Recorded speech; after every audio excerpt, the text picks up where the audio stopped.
Welcome to this class. In the last class, we looked at the different actors in the marketing environment and the role they play with respect to the firm. Now, here we take a company and try to analyze this environment in a little more depth. The company that we are taking into account is a typical candy company. If you look at the European market, most of these candy companies vie for a marketing space because the number of companies producing candies are quite a huge number, and they have to fight for this marketing space or the shelf space in each of these well-known chains or malls in the present day context. More often than not, you find these candy companies by the side of the exit, that is the cash windows, and these are prominent in their exhibition of these candies, and they are packed attractively to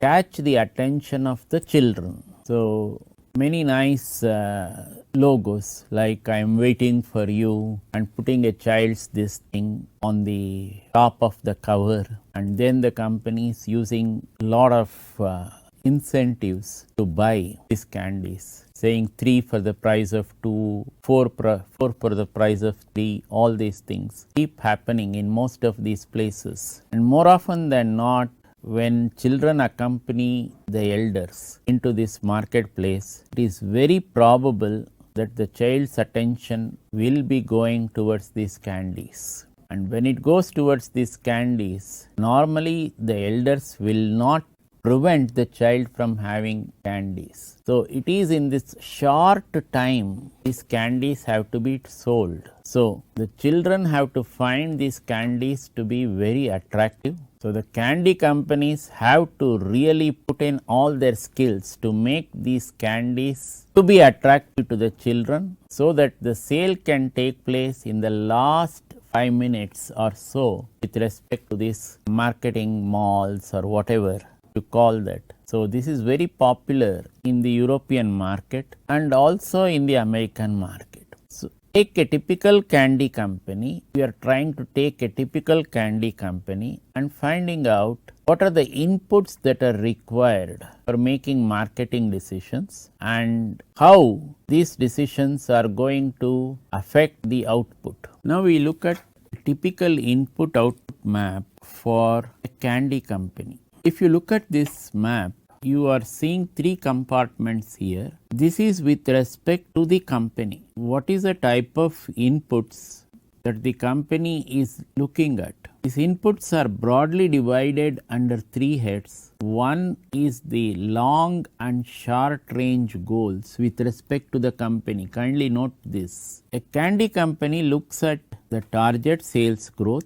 the target return on sales, and the target return on investment as its long and short range goals. Now the second module here with respect to inputs is the environment forecast factors. If you look at the environment forecast factors, the population growth, the disposable personal income, the cultural factors, the cost and the supply outlook. What is a typical expectation? When you say population growth, the typical expectation is when the population of children or a segment in a particular age group increases, that could be a good target for a candy company. So a typical candy company sales will be in the region of up to 15 years. You can have this candy sales being quite popular, especially in the Western market. The disposable personal income. What is this disposable personal income? It is the income of the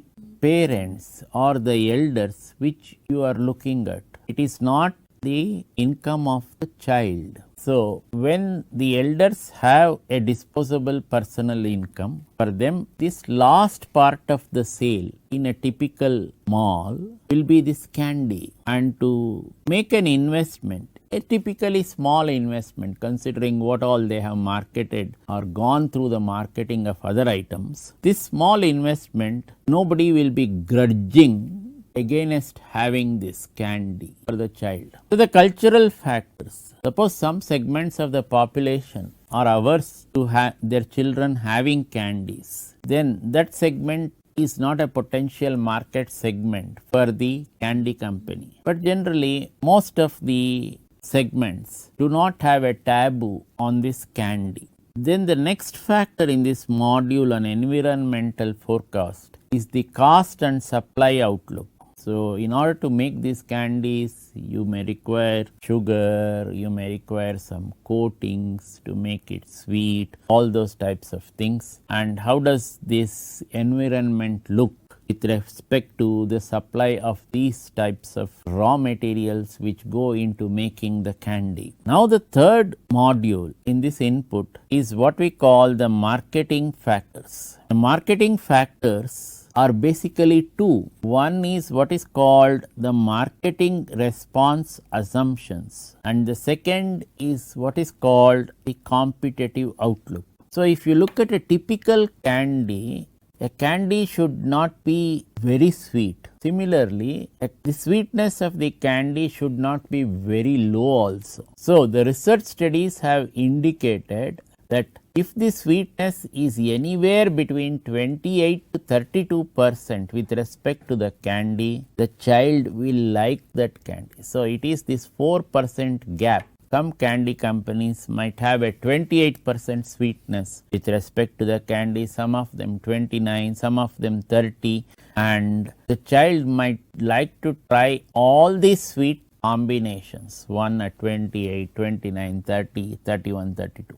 So, the small band or the gap of these 4%, sometimes they increase it to 33 also to make it a little extra sweet for those children who want more sweet. But beyond 33, the candy loses its taste. Okay. So, this is that. And how does this sweetness with respect to the candy, how do they alter this? It typically gets altered by what the competitor has done. Suppose he has put this sweetness at 28%. You may like to put it at 29. That is, suppose you are a candy company. So, you would not like to put it at the same 28% because all these companies are vying for a shelf space and they want these candies to be sold in the least possible time. So, these different malls are giving this large number of candy companies shelf space, one for a candy company in the morning, for another candy company in the afternoon. So, all their candy wares should be sold in that morning slots, similarly in the afternoon slots, and so many companies are vying for this shelf space. So, this is the way these three modules with respect to a candy company works. But these three modules are common with respect to any company. So, they are called the input modules. So, there are three modules on long and short term goals, that is long and short range goals, then the environmental forecast factors, then the marketing factors. All this will tell you which are the ones which you should take into account. Then when you look at all this, pull these modules together, you come out with what is called a company marketing strategy. Suppose this middle, you put it as a company marketing strategies. These input modules feed into this company marketing strategy and come out with outputs. So, a typical input output map for a company marketing decision looks like you have the input side, you have the output side. These inputs typically have three modules and all these three modules feed to the company marketing strategy, giving to what is called the outputs. What are these outputs? These are characterized by wholesale price. That is, what is the basic price that the company, that is the base price which the company expects from the sale of these candies. That is a percentage of profits all included already. Suppose he says that I want a minimum of 20% profits on this. That comes under this wholesale price only. Over that you have trade alliances and discounts. Suppose he is giving it this wholesale price at X. He has to account for trade alliances and discounts. He has to account for sales calls and service. Then he has to account for trade advertising and promotion. Suppose he has joined with a pool of advertisers, that is what is called the cooperative advertising alliances. Then in order to produce these candies, he has taken credit, let us say, all these trade credit policies. Then what about the delivery policies? How many hours before this candy to be delivered to this mall are exhibiting in the correct shelf space allocated to it. So all these outputs which you are seeing, they are having an impinging effect on the wholesale price. So a candy manufacturer can sell his candy at that particular wholesale price, taking into account all these other factors which are coming in. So the margin will get jacked up when all these factors are taken into account. Similarly, as I told you, a candy will be preferred by the child depending on its sweetness. Suppose it is not very sweet, the child will not like it. Suppose it is over sweet also, the child is not likely to accept the candy.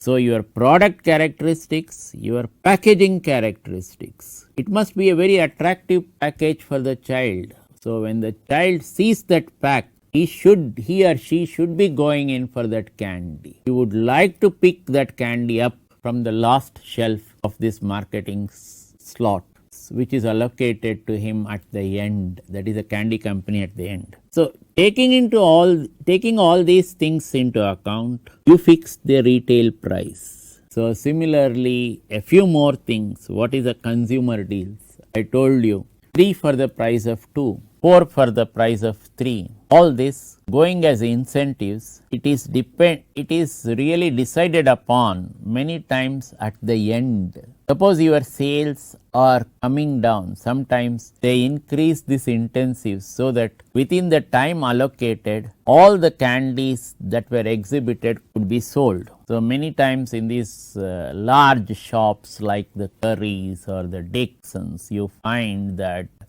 in this this thing, within 2-3 hours you don't find this candy. It was there at 9 o'clock, at 12 o'clock it is not there. So everything is cleared. So by the time this lunch is over, a new candy company comes over to exhibit its wares. So this consumer advertising and the consumer deals come into play in this whole setup. So going backwards, any marketing company, in order to market its wares, has to have certain inputs, these inputs will give rise to certain outputs. What has been exhibited in this slide is the typical input output of a company marketing decision with respect to a candy company. And these candies are very popular in the West. So this candy company is taken as the example for this. So a typical input map will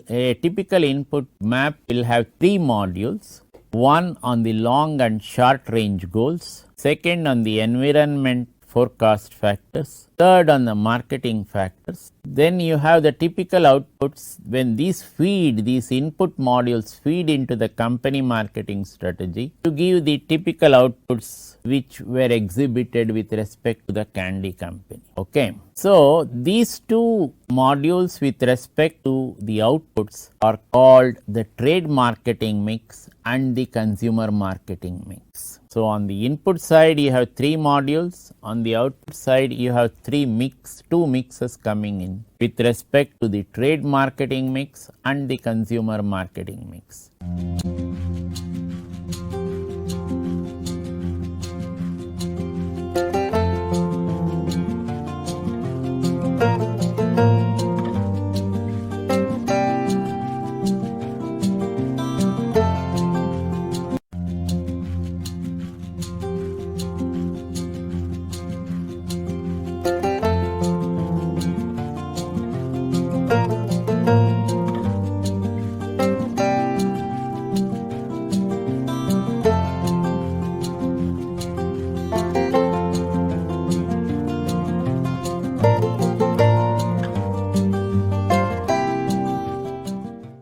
Now, how does the buyer behave with respect to these input output maps, that is of this candy company. So in the previous slide we looked at the input output map with respect to the candy company. Now in this slide we are going to look at the input output map taking into account the buyer, that is a child. Many times the child might not be able to make a decision. On its behalf, the decision will be made by the elders, parents who are accompanying the child. Okay.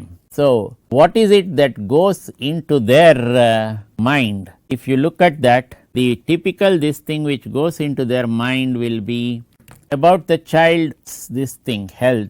How is it going to affect the child's health? So the typical factors they are going to take into account with respect to their child are likely to be these. So again, there are likely to be 3 modules. What are the types of modules which are going to come? Look at these modules. One is the product and promotion factors. Kindly note the type of changes that are coming in.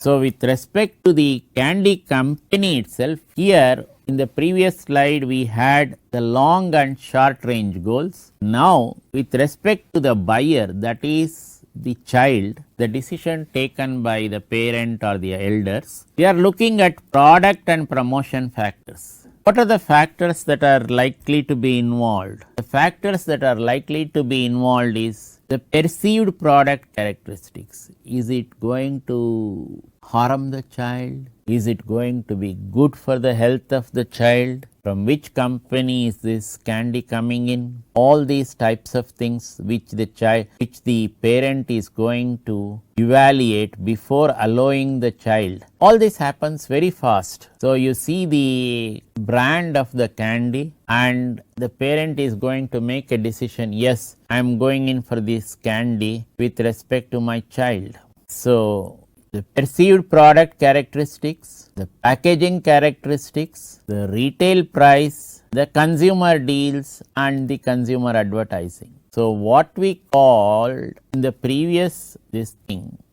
as the type of marketing mix that is going to come, it is also exhibited by the buyer. Then if you look at the distribution factors which forms the second module, the child is looking at how this candy is exhibited, that is the shelf spacings and the location, the special promotions, displays and promotions. So many are fond of advertising their candy in a way that the child's attention will always get focused when it comes by with the parent towards the end shelf, that is where they make the payment, swipe the card or make cash payment, whatever it is.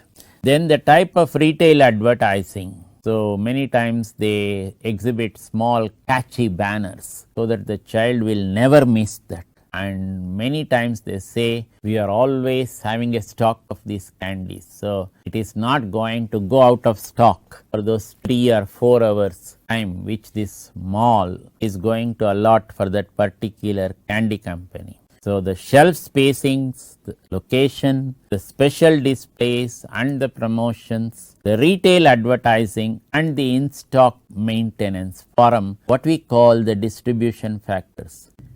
Depending on your company, some of these may get altered, but more or less these modules are likely to remain the same. So the second module on distribution factors again has got 4 compartments or 4 sub factors. These are the 4 sub factors. The last one on the environmental factors. The parent might be concerned, suppose the child were to eat many candies, he might become obese. So weight consciousness. Second thing is, suppose your child takes many candies, it may affect his cavity, that is the dental side of it. And the last thing is the incomes, that is where we mentioned the personal disposable income may not greatly impinge, because this particular candy company's product will generally be affordable by almost all the families in the West. Okay, whether it is below a particular level, what we call now in the Indian context below poverty line and above poverty line. So even a below poverty line parent can easily afford these candies. And what is the type of typical outputs that you are going to get? So, if you look at typical outputs, it will be the sales with respect to the industry, that is the industry, candy industry as a whole, and with respect to the particular company, what is the type of market shares that you are getting? Maybe you get 2% or 3% of this entire market, even that is good for you. So, this is a typical way you get for a company. So, what did we look at? We looked at two things. One is we looked at the input output map for this candy company from the company's point of view. Then we looked at this input output map from the buyer's point of view. Now you combine both of them, you get what we call the comprehensive marketing system map for this particular candy company. This is a wonderfully designed slide where you get into this entire gamut of players with respect to a company, a candy company, almost a ubiquitous product which is exhibited in almost every big store in the West and has a definite shelf space and a definite time for exhibition as well. So, if you look at all this, you find in a typical candy company, you are looking at something like 34 compartments making up this comprehensive marketing system map for the candy company. So, on the environment side, you have 1 and 2 representing the company marketing strategy and the competitors marketing strategy. So, the environment is the feed for the company marketing strategy as well as the competitors marketing strategy. When we look at the typical marketing decision variables which are likely to come into effect, you are getting the product characteristics, you are getting price, you are getting sales force, you are getting physical distribution and service, and then you are getting advertising and sales promotion. Kindly look at the linking lines also which are coming in. Now, when you look at the marketing channels for a typical candy company, you can have it by vending machines, you can have it by grocery chains, you can have it by jobbers and wholesalers, you can have it by other retailers, and all this is going are inputs to the buyer behavior. Kindly note that you can whether you are exhibiting in the retail shelf space or you are exhibiting your candies to vending machines, all this is going to catch the attention of the child, and the child is likely to have or go in for different varieties on different days. So, in a way, the candy company has to vie for the attention of the child. Okay. Now, depending on what you are feeding the child with, that is through which marketing channel, the buyer, that is the child, is going to make a purchase of your candy. And when the child makes the purchase of the candy, you are looking at two things. One is the candy industry sales as a whole and your market share. So, suppose it was 100 units for the entire industry. Your market share, let us say, is 3% of that. Then you have sold 3 with respect to a typical 100 sale. Like that, most of these candy companies are vying or in fact competing for a small market share in the Western market, and this is how it looks like. So, the last part of this comprehensive marketing system map is the sales and cost. The sales with respect to the company, the cost which the company incurs. So, this is a typical comprehensive marketing system map. What we have looked at is this map with respect to a ubiquitous product like the candy in the Western market. Okay.